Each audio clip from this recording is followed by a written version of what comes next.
ഇന്ന് ലഞ്ചിന് കറികളൊക്കെ ഉണ്ടാക്കിയപ്പോൾ അതൊന്നാ ഒരു വീഡിയോ ആക്കി എടുത്തേക്കാം എന്ന് വിചാരിച്ചു. കാരണം ഞാൻ കുറച്ച് നാളായിട്ട് ആഗ്രഹിക്കുന്ന ഒരു സ്പെഷ്യൽ ഐറ്റം കൂടി ഞാൻ ഉണ്ടാക്കിയിട്ടുണ്ട്. അപ്പൊ എല്ലാവർക്കും welcome and welcome back to ബീനമീസ് ലൈഫ്. എന്താണ് ആ സ്പെഷ്യൽ സാധനം എന്നുള്ളത്? ഇരിക്കുന്ന നീളത്തിലിരിക്കുന്ന ചേമ്പിന്റെ താളാണ്. ഞാൻ കുറേ നാളായിട്ട് ചേമ്പിൻ താള് കറി വെക്കണം എന്ന് വിചാരിക്കുന്നുണ്ടായിരുന്നു. അത് ക്ലീൻ ചെയ്തത് ഇതുപോലെ പൊടി പൊടിയായിട്ട് അരിഞ്ഞെടുത്തിട്ടുണ്ട്. അപ്പൊ നമുക്ക് ഇതിലേക്ക് ചേർക്കാൻ വേണ്ടിയിട്ടുള്ള സാധനങ്ങൾ എന്തൊക്കെയാണെന്ന് നോക്കാം. കുറച്ച് തേങ്ങ ചെരുവിതിലേക്ക് പച്ചമുളകും സവാളയും പിന്നെ കുറച്ച് മഞ്ഞൾപ്പൊടിയും കൂടെ ചേർത്തിട്ട് നന്നായിട്ട് കൈകൊണ്ട് നന്നായിട്ടൊന്ന് തിരുമ്മി എടുക്കുന്നുണ്ട്. ഞാൻ കരുതിയിട്ടുണ്ടായിരുന്നത് നമ്മൾ ചേമ്പിന്റെ താളൊക്കെ ഇങ്ങനെ അരിഞ്ഞെടുക്കുമ്പോഴേക്കും അതിനകത്ത് നല്ലതായിട്ട് വെള്ളം ഉണ്ടാവും, നമ്മൾ പിഴിഞ്ഞെടുക്കണം എന്നൊക്കെയായിരുന്നു. പക്ഷെ ഇത് ഞാൻ പിഴിഞ്ഞ് നോക്കിയിട്ട് ശകലം പോലും വെള്ളമൊന്നും വന്നിട്ടുണ്ടായിരുന്നില്ല. നമ്മൾ ഈ തേങ്ങാപ്പീര മിക്സ് റെഡി ആക്കുമ്പോഴേക്കും അതിലേക്ക് ആവശ്യത്തിനുള്ള ഉപ്പ് കൂടി ചേർക്കണം. ഇനി ഒരു പാൻ അടുപ്പത്ത് വെച്ച് അതിലേക്ക് ആവശ്യത്തിന് വെളിച്ചെണ്ണ ഒഴിച്ച് കടുക് പൊട്ടിച്ചതിന് ശേഷം നമ്മൾ ആ തേങ്ങാപ്പീരയാണ് നമ്മൾ ആദ്യം ഒന്ന് വഴറ്റിയെടുക്കുന്നത്. ഈ ചേമ്പിൻതണ്ടിനൊക്കെ ഒരുപാട് ഗുണങ്ങളുണ്ട്. ഇതിനകത്ത് potassium, calcium, magnesium, vitamin E ഒക്കെ ഉണ്ട്. ഇത് ഏറ്റവും കൂടുതലായിട്ട് മസിലിന്റെ ഹെൽത്തിനെ പ്രൊമോട്ട് ചെയ്യുന്ന പറഞ്ഞത്. നമ്മൾ ഈ ഒരു പ്രായത്തിൽ, ഞാനിപ്പോൾ ഒരു 50 ഒക്കെ കഴിഞ്ഞത് കാരണം മസിൽ ലോസ് ഭയങ്കരമായിട്ട് കൂടുതലുണ്ട്. അപ്പം മസിൽസിന് എന്തെങ്കിലും ഹെൽത്ത് കിട്ടട്ടെ എന്ന് വിചാരിച്ചിട്ടും പിന്നെ എനിക്ക് കുറേ വർഷങ്ങളായി ഞാൻ ഇത് കഴിച്ചിട്ട്, അപ്പോൾ ഒന്ന് കഴിക്കാനുള്ള ആഗ്രഹം കൊണ്ടുമാണ് ഞാനിങ്ങനെ ഉണ്ടാക്കുന്നത്.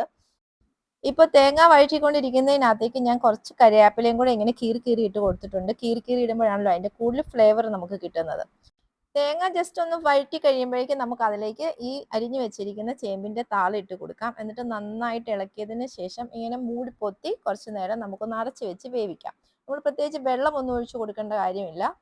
നമ്മൾ വീടുകളിലൊക്കെ നട്ടു വളർത്തുന്ന ഓരോരോ സാധനങ്ങൾ വെച്ചിട്ടുള്ള കറികൾക്ക് നല്ല ടേസ്റ്റ് ആയിരിക്കും. പ്രത്യേകിച്ചും ഇതുപോലെ സ്പെഷ്യൽ ആയിട്ട് നമ്മളിപ്പോൾ ഇതൊന്നും നമ്മൾ എപ്പോഴും എപ്പോഴും ഉണ്ടാക്കുന്നതല്ല, വല്ലപ്പോഴും മാത്രമേ ഉണ്ടാക്കുന്നതല്ല. അപ്പൊ ഇതൊക്കെ വെച്ചിട്ട് നമ്മൾ കറികൾ ഉണ്ടാക്കി കഴിഞ്ഞിട്ടുണ്ടെങ്കിൽ നല്ല ടേസ്റ്റ് ആയിരിക്കും. കുറച്ചു നേരം അടച്ചു വെച്ച് വേവിച്ചതിന് ശേഷം ഞാനൊന്ന് തുറന്നു നോക്കിയിട്ടുണ്ടായിരുന്നു. അപ്പോൾ അത് കുറച്ചുകൂടി വേവാൻ വേണ്ടിയിട്ടുണ്ട്. ഞാൻ നോക്കിയപ്പോൾ അതിനകത്ത് വെള്ളമൊന്നും ഇറങ്ങിയിട്ടില്ല. എന്നിരുന്നാലും അത് അത്ര ഡ്രൈയും ആയിട്ടില്ല. അപ്പോൾ നമ്മൾ കുറച്ചു നേരം കൂടി ഇതൊന്ന് അടച്ചു വെച്ച് വേവിക്കുന്നുണ്ട്. ഞാൻ വേറെ വെള്ളം ഒഴിച്ചു കൊടുക്കുന്നില്ല. ആ ഒരു ഇതിൽ തന്നെ ഇരുന്ന് അങ്ങോട്ട് വേവട്ടെ. ഇപ്പൊ നന്നായിട്ട് അത് വെന്ത് വന്നിട്ടുണ്ട്. നല്ല ഡ്രൈ ആയിട്ട് തന്നെയാണ് ഇരിക്കുന്നത്. കുറച്ചു നേരം നമ്മളിങ്ങനെ ഒന്ന് ഇളക്കിയിട്ട് ഒന്ന് നിരത്തി വെച്ച് കൊടുക്കുന്നുണ്ട്. അപ്പൊ നമ്മളുടെ ഈ ഫസ്റ്റ് കറി റെഡി ആയിട്ടുണ്ട്. ഇനി നമുക്ക് അടുത്ത കറി എന്താണ് ഉണ്ടാക്കുന്നതെന്ന് നോക്കാം. ഒരു പാൻ അടുപ്പത്ത് വെച്ച് കടുക് പൊട്ടിച്ചതിന് ശേഷം അതിലേക്ക് പച്ചമുളക്, ഇഞ്ചി, വെളുത്തുള്ളി പിന്നെ കുറച്ച് സവാളയും കൂടി ചെറുതായിട്ട് അരിഞ്ഞത് ചേർത്ത് നന്നായിട്ടൊന്ന് വഴറ്റിയെടുക്കുന്നുണ്ട്. അതിലേക്ക് അല്പം മഞ്ഞൾപ്പൊടി കൂടി ചേർത്തതിന് ശേഷം നമുക്ക് ഒന്ന് പച്ചമണം മാറുന്നത് വരെ ഒന്ന് വഴറ്റി കൊടുക്കാം. ഇനി നമ്മൾ അതിലേക്ക് ഒരല്പം വെള്ളമാണ് ഒഴിച്ചു കൊടുക്കുന്നത്. ഞാൻ ഇവിടെ ഉണ്ടാക്കാൻ പോകുന്നത് നമ്മുടെ സാധാ മോര് കാച്ചിയതാണ്. നമ്മൾ മോര് കാച്ചിയതിന് വേണ്ടി തൈര് നേരെ ഇതിനകത്തേക്ക് ഒഴിക്കുമ്പോൾ ചിലപ്പോൾ പിരിഞ്ഞു പോകാറുണ്ട്. അതിന്റെ ചട്ടിയുടെ ഒരു ചൂട് കൊണ്ടാണ് അങ്ങനെ പെട്ടെന്ന് പിരിഞ്ഞു പോകുന്നത്. അതിന് വേണ്ടിയിട്ട് നമ്മൾ കുറച്ച് വെള്ളം ഒഴിച്ചതിന് ശേഷം അതിലേക്ക് ഈ മോര് ഒഴിച്ച് കൊടുക്കുകയാണെന്നുണ്ടെങ്കിൽ അങ്ങനെ പിരിഞ്ഞു പോകാതിരിക്കും. ഇനി നമുക്ക് ആവശ്യത്തിന് ഉപ്പും കറിവേപ്പിലയും കൂടെ ചേർത്ത് ഇതൊന്ന് ആവി വരുന്നത് വരെ ചൂടാക്കിയെടുക്കാം. നമ്മളിങ്ങനെ തിളയ്ക്കേണ്ട ആവശ്യമൊന്നുമില്ലല്ലോ, മോര് കാച്ചാൻ എല്ലാവർക്കും അറിയാവുന്നതാണ്. തിളയ്ക്കേണ്ട ആവശ്യമില്ല. ജസ്റ്റ് ഒന്ന് ചൂടായി കഴിയുമ്പോഴേക്കും നമുക്കത് മാറ്റി വെക്കാം.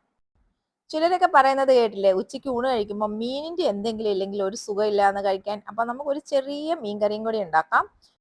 മീൻകറി എന്ന് പറഞ്ഞാൽ എളുപ്പത്തിൽ ഉണ്ടാക്കാവുന്ന ഒരു മത്തി വറ്റിച്ചതാണ് ഞാനിവിടെ ഉണ്ടാക്കുന്നത്. അതിലേക്ക് നമ്മളൊരു ചീനച്ചട്ടിയിൽ എണ്ണ ഒഴിച്ച് ചൂടാവുമ്പോൾ ഉലുവയും കടുകും ഒക്കെ ഇട്ട് പൊട്ടിച്ചതിന് ശേഷം ഇഞ്ചി, വെളുത്തുള്ളി, പച്ചമുളക് പിന്നെ കുറച്ച് സവാളയും കൂടെ ചേർത്തിട്ട് ചെറുതായിട്ട് അരിഞ്ഞതിട്ട് വഴറ്റിയെടുക്കുന്നുണ്ട്. അതിലേക്ക് കറിവേപ്പിലയും കൂടി ഇട്ടിട്ടുണ്ട്. ഞാനിവിടെ കാശ്മീരി ചില്ലി പൗഡറാണ് യൂസ് ചെയ്യുന്നത്. അതിലേക്ക് എരിവിന് ആവശ്യത്തിനുള്ള കാശ്മീരി ചില്ലി പൗഡർ ഇട്ട് കൊടുക്കുന്നുണ്ട്. എന്നിട്ട് ഇത് നമുക്ക് നല്ല ബ്രൗൺ നിറമാവുന്നത് വരെ ഒന്ന് വഴറ്റിയെടുക്കണം.